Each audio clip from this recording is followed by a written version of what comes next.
Aunty. Hi guys, hello everyone, welcome back to the channel.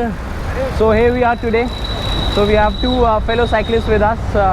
So here is Abhijit and here is Mohit again after a long time. He's again back in our vlogs. He's an occasional cyclist now. तो आज हम इसको घर से खींच के लेके आ गए. तो अभी हम लोग एम्बेसी रोड पे जाते हैं and we'll begin the today's video. So yes, finally here we are. तो आज हम डिस्कस करेंगे one of the most in demand topic जो कि सारे साइकिलिस्ट में रहता है. ज़्यादा साइकिलिस्ट साइकिल तो चलाते हैं बट जो एक चीज़ है जिसका वो बिल्कुल ध्यान नहीं रखते हैं वो होती है उनकी सैडल हाइट. तो राइड करते वक्त जो साइकिलिस्ट सबसे ज़्यादा गलतियाँ करते हैं वो अपने सैडल हाइट से करते हैं. या तो अपने सैडल हाइट को वो बहुत ज़्यादा नीचे रखते हैं या फिर वो अपने सैडल हाइट को बहुत ज़्यादा ऊपर कर लेंगे. तो इस चीज़ के बहुत सारे नुकसान हो सकते हैं, जिसमें कि जो सबसे पहली चीज़ है अगर हम इनके डीमेरिट्स की बात करें तो सैडल हाइट नीचे रखने की वजह से आपके नीज़ में काफ़ी ज़्यादा पेन हो सकता है. क्योंकि जब भी हम राइड करते हैं और हमारा जो सैडल हाइट है वो हमारे हाइट के अप्रोप्रिएट ना हो तो सैडल हाइट नीचे होने की वजह से जितना भी हम एफर्ट्स लगाते हैं अपने लेग से अपने पेडल्स पे वो जितनी भी फोर्स होती है वो हमारे नीज़ में एब्जॉर्ब होती जाती है. और वो ज़्यादा फोर्स रेगुलर टाइम पे over a period of time जब वो लगातार नीज़ में एब्जॉर्ब होती रहेगी, आप राइड करते रहेंगे वो नीज़ में एब्जॉर्ब होती रहेगी और आप राइड करते रहेंगे तो एक टाइम ऐसा आएगा जब आपकी नीज़ में पेन होना शुरू हो जाएगा. तो इनिशियली तो काफ़ी जो पेन होगा कम होगा बट जब उसको रेगुलरली ठीक नहीं करेंगे तो पेन आगे जाके आपके नीज़ के लिए एक परमानेंट डैमेज का काम भी कर सकता है. तो अगर आपके नीज़ एक परमानेंट डैमेज हो गए तो आप उनको रिकवर करने में काफ़ी टाइम लग जाएगा. इस तरह की जो मिसकंसेप्शंस होते हैं साइकिलिस्ट में, अपने सैडल हाइट का ध्यान नहीं रखते, वो अपने ना तो हैंडल बार की हाइट का ध्यान रखते हैं. तो इस तरीके से जितनी सारी चीज़ें होती हैं वो सिर्फ एक साइकिल तो खरीद लेते हैं, साइकिल खरीदते वक्त भी अपने वो साइकिल के साइज़ का ध्यान नहीं रखते हैं. तो इस ओवरऑल चीज़ को अगर हम एक वर्ड में रखें तो इसको कहते हैं बाइक फिट. तो एक साइकिलिस्ट जब भी अपना साइकिल खरीदे तो उसे अपना बाइक फिट ज़रूर ध्यान में रखना चाहिए. इस टॉपिक पे हम एक वीडियो सेपरेट बनाएंगे बट आज जो वीडियो है वो स्पेसिफिकली सैडल हाइट के ऊपर है. तो सैडल हाइट फिक्स करना एक मेजर पॉइंट है हमारे बाइक फिट के पोर्शन में. तो आइए अब हम पता लगाते हैं कि हम राइडर के हाइट के अकॉर्डिंग जो सैडल हाइट है उसको कैसे फिक्स कर सकते हैं. तो हम प्रॉपर बाइक फिट नहीं करेंगे. जो प्रॉपर बाइक फिट है वो एक एक्सपेंसिव प्रोसेस है. अनटिल अनलेस आप लोग रेसेस के लिए नहीं प्रिपेयर कर रहे हो या फिर आप बहुत ज़्यादा रेगुलर लॉन्ग डिस्टेंस राइड्स नहीं करते हैं तो आपको एकदम परफेक्ट बाइक फिट की ज़रूरत नहीं है. आप एक एवरेज बाइक फिट के सहारे भी अपना राइड कर सकते हो. तो आज हम उसी पॉइंट पर डिस्कस करेंगे कि एक राइडर जनरली जिसने अभी नया साइकिल खरीदा है वो एक बिना एक परफेक्ट बाइक फिट के खुद ही अपना अप्रोप्रिएट सैडल हाइट कैसे पता लगा सकता है. तो अब हम 3 मेथड से डिस्कस करेंगे कि एज ए राइडर आप अपने हाइट के अकॉर्डिंग आपका सैडल हाइट कैसे एडजस्ट कर सकते हो.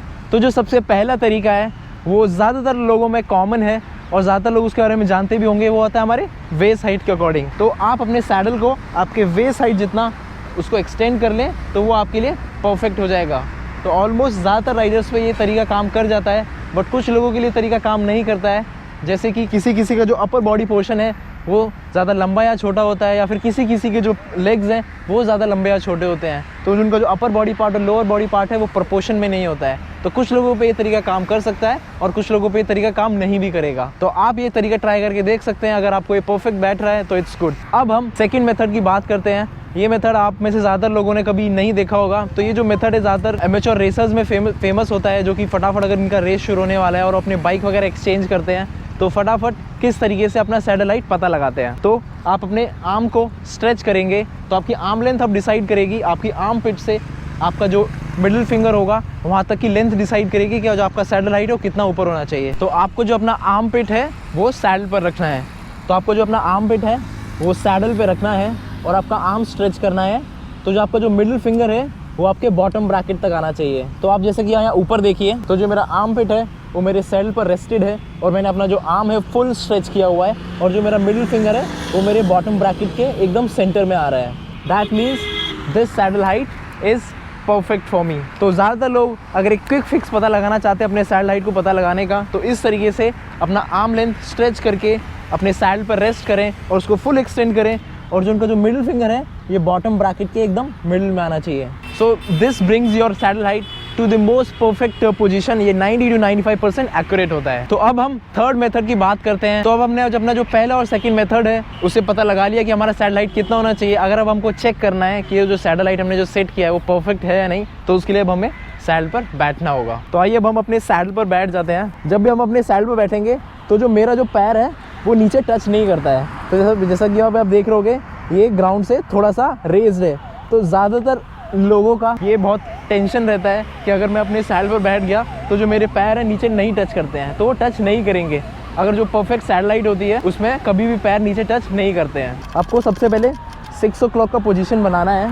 तो अब जब आप बैठे हो तो जैसे कि आप देख रहे होगे, ये आपका थाई बोन है और ये आपका शिन बोन है। तो जो आपका पैर जब फुल एक्सटेंड हो 6 o'clock के पोजीशन में, तो इस टाइम पर तो इस तरीके से जो आपका जो शिन बोन है वो पेडल से अराउंड 25 to 30 डिग्री का एंगल बनाना चाहिए। तो इस पोजीशन में आपको जो लेग है वो मैक्सिमम स्ट्रेच करता है। ना तो वो बिल्कुल सीधा होना चाहिए इस तरीके से, ना ही कुछ साइकिलिस्ट जैसे अपना जब सैटेलाइट नीचे कर देते हैं उनका काफ़ी शार्प एंगल बनता है ऐसे। तो ना ही तो ज़्यादा ऐसा शार्प एंगल होना चाहिए, ना ही ऐसा पूरा एकदम सीधा पैर होना चाहिए। तो इतना लगभग पेडल की तरफ से आपको 25 to 30 डिग्री का एंगल बनाते हैं। तो जो एडवांटेज आपको मिलेगी एक परफेक्ट सैडल हाइट का वो ये होगा कि जितना भी आपको जो फोर्स ट्रांसफ़र करते हो वो एफिशिएंटली और इफ़ेक्टिवली आपके पेडल्स में ट्रांसफ़र हो जाएगा। तो जिस वजह से कि आपके जो जॉइंट्स में जितना भी आपका जो फोर्स है वो बिल्कुल कम से कम एब्जॉर्ब होगा और ज़्यादा से ज़्यादा फोर्स आपके पेडल्स में ट्रांसफ़र हो जाएगा और आप एफिशिएंटली और इफ़ेक्टिवली राइड कर पाओगे, जिससे कि आपका जो राइडिंग एक्सपीरियंस है और ज़्यादा स्मूदर हो जाएगा। और जब आप रेगुलरली राइड करोगे तो आप बैक पेन, नी पेन, तो इस तरह की प्रॉब्लम्स फेस नहीं करेंगे। तो इन 3 मेथड से हम पता लगा सकते हैं कि हम अपना सैडल हाइट कैसे फिक्स करें। तो आप इन 3 मेथड्स को ट्राई कीजिए। अगर आपके मन में अभी भी कोई भी सवाल है या फिर ट्राई करने के बाद भी अगर आपको कुछ भी समझ नहीं आता है तो you can comment down below, हम ज़रूर आपके सवाल का जवाब ज़रूर देंगे वहाँ पर। So if you have liked the video and you have watched it till over here, so please do give it a thumbs up. It's a hard work of Mohit and Abhijit both. They helped me really a lot today for this video. And you can subscribe to our channel for our latest notification. We will be having more and more videos coming up. So this was one of the suggestion that was given by one of our viewers in our recent videos. ये काफ़ी ज़्यादा comment आ रहा था कि हम अपना saddle height कैसे पता लगाएं। मुझे काफ़ी सारे मैसेजेस भी आए इसके रिगार्डिंग, तो इसलिए आज हमने अपना ये टॉपिक रखा। अगर आप कोई भी टॉपिक चाहते हो कि हम अपने नेक्स्ट वीडियो में कवर करें, ऑल्दो हमारे पास एक लिस्ट ऑलरेडी काफ़ी बन चुकी है क्योंकि काफ़ी ज़्यादा राइडर्स और व्यूअर्स ने काफ़ी ज़्यादा कमेंट किया है कि इन टॉपिक्स पर हम ज़रूर वीडियो बनाएं। तो जो भी एक मोस्ट ट्रेंडिंग टॉपिक रहेगा और ज़्यादा से ज़्यादा यूज़फुल रहेगा एज ए राइडर आपकी डेली राइडिंग में, तो हम उन सारे टॉपिक्स के रिगार्डिंग वीडियोस बनाते रहेंगे। तो you can follow us on our Instagram as well, so it's cycling_prince, it must be flashing somewhere over here and it's abhijit.krishna। तो आप हम दोनों को ही मैसेजेस कर सकते हैं अगर आपका कोई भी कमेंट हो। तो अगर मैं ज़्यादातर लोगों को रिप्लाई ना कर पाऊँ अपने इंस्टाग्राम या यूट्यूब पे, तो आप अभिजीत को भी वहाँ पे मैसेज कर सकते हैं। So we both are always available for you. I am sorry अगर मैं कुछ लोगों का कमेंट का रिप्लाई ना कर पाऊँ, कि हो जाता है कि कभी कभी मैं रिप्लाई ना कर पाऊँ, so I am really sorry for that. But you can always comment us. We will always reply you. Not now, maybe some days after. So as always, just cycle it out for a better health and environment. Keep cycling. It was a lovely evening riding today with these beautiful people over here. So keep riding, stay healthy, eat healthy, and enjoy your life. मैंने अपना क्लीट जो है वो अरे अटक गया है। अब मैं सीधा बैठ गया।